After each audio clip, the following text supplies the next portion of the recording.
It's going to be all right. We will be together in a second.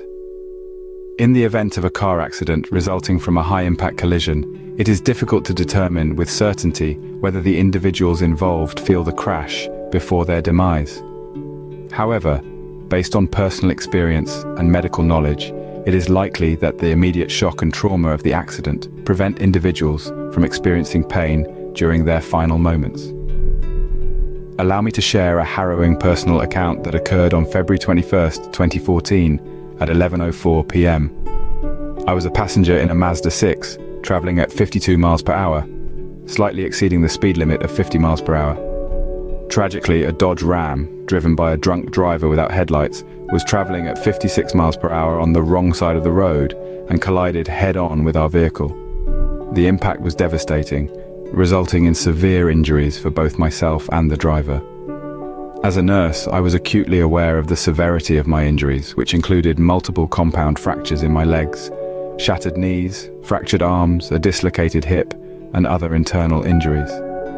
Despite the excruciating pain and the realization that my legs were mangled beyond recognition, the immediate shock of the accident prevented me from feeling any pain initially.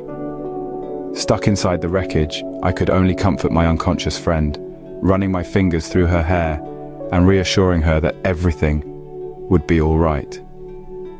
It was at this moment that a glimmer of hope appeared in the form of headlights approaching our location.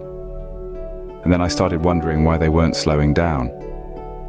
Unfortunately, due to the impact, our car not only had no headlights, but had been pushed into the middle of the road, and the approaching vehicle was unaware of our presence. I quickly realized we were going to be hit again, and I knew when we were, I wouldn't survive.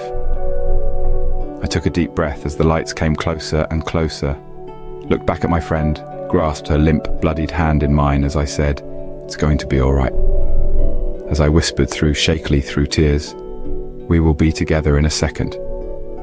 As I closed my eyes in preparation for what I believed would be the ultimate impact, seconds before the impending crash, I thought I was hallucinating a voice screaming out in fear.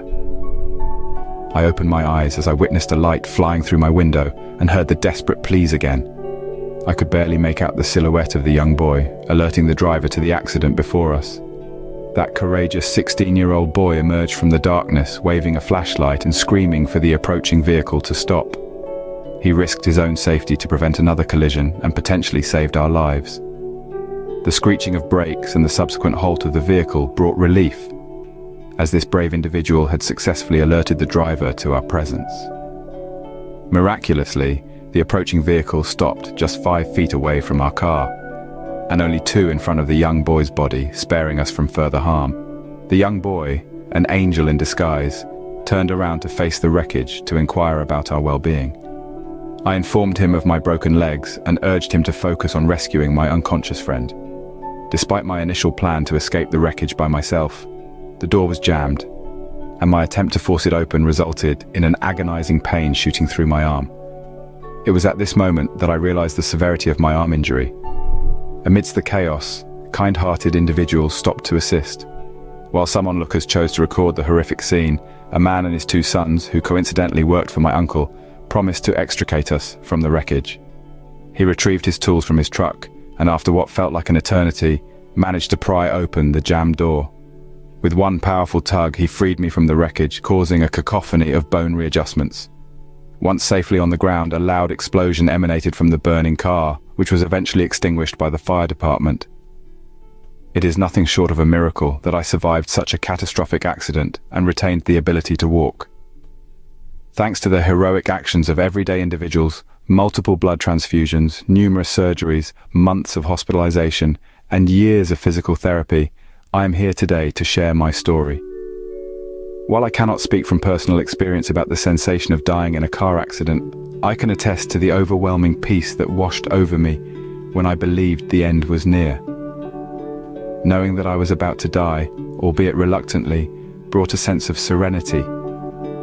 It's my hope that others who have tragically lost their lives in accidents experienced a similar peace and were spared from feeling any pain in their final moments.